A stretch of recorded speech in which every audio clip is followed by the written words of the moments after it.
à cause du Covid ou de la Covid, puisque le mot a changé de genre au mois de juin de façon un peu incompréhensible.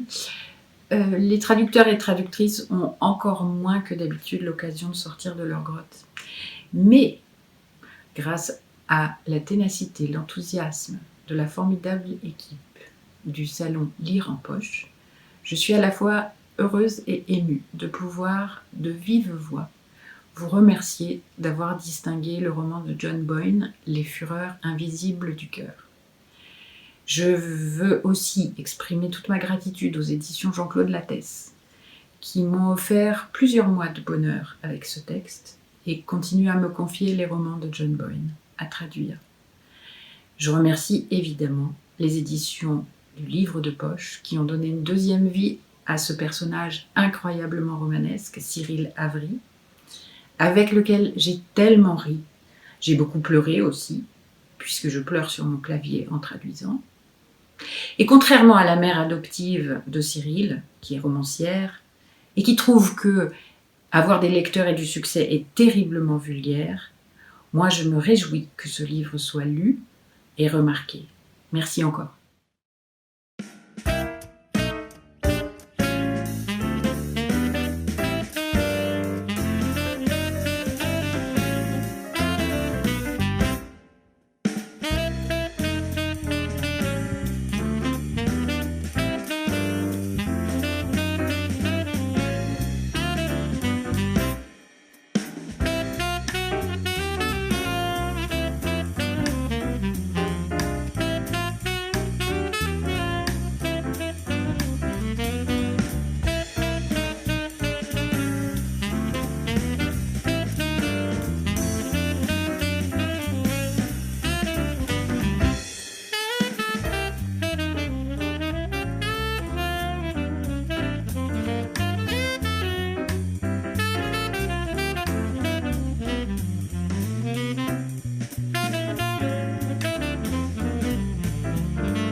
Bonjour, je suis Emmanuel Bourdier et je suis à la fois ravi et un peu déçu.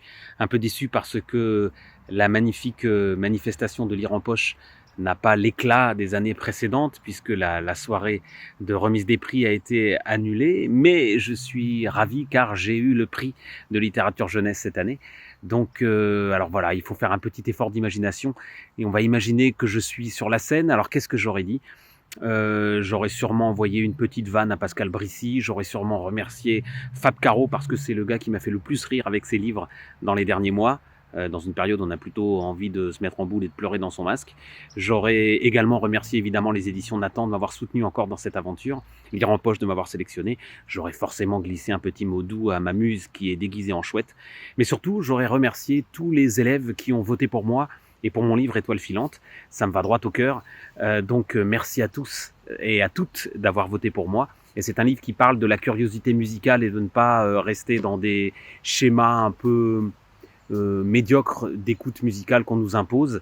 Donc là, pour fêter ma victoire, là j'ai envie d'écouter par exemple le morceau de Toots and the Maytals qui s'appelle Monkey Man dans la version de 2004 enregistré avec No Doubt. Voilà, si vous arrivez à trouver ce morceau, les enfants, mettez-le à fond, vous allez sauter sur le canapé, je pense.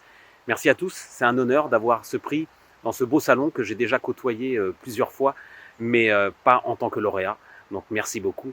Et c'est dans un petit coin de nature, donc que je vous remercie, et pas sur une scène, mais le cœur y est. À très bientôt, et bonne lecture.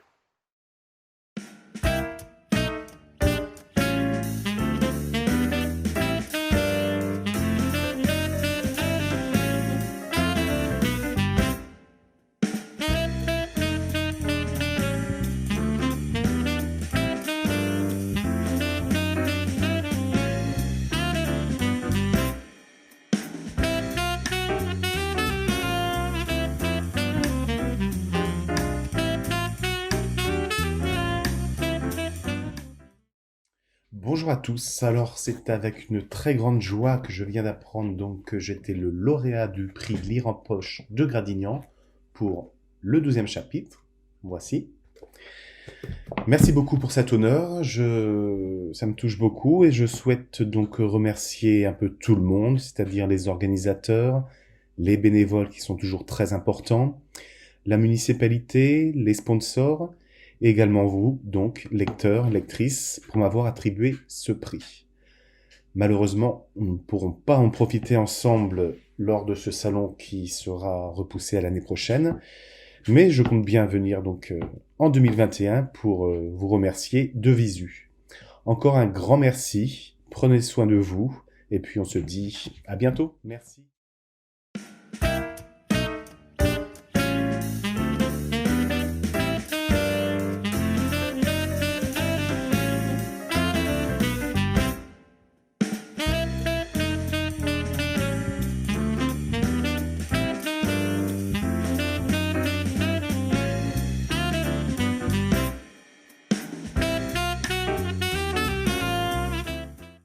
Bonjour, je suis Arthur Mendes et j'ai écrit la nouvelle intitulée La marionnette. Tout d'abord, je suis très heureux d'avoir pu participer à ce concours et le thème du rollard m'a beaucoup inspiré pour ma nouvelle. J'ai trouvé très intéressant de raconter une histoire dans une époque et dans un environnement différent du mien, même si parfois c'était compliqué d'organiser ce que j'avais en tête, de mettre en forme ce que j'avais en tête. Grâce à l'aide de Jean-Christophe Tixier, j'ai pu finaliser ma nouvelle et je suis très heureux qu'elle ait pu plaire au jury. Je remercie donc le jury de Lire en poche, ainsi que la mairie de Gradignan de m'avoir remis ce prix. Et je remercie également Madame Ktorza, ma professeure de français du lycée des Graves, de m'avoir permis de participer à ce concours.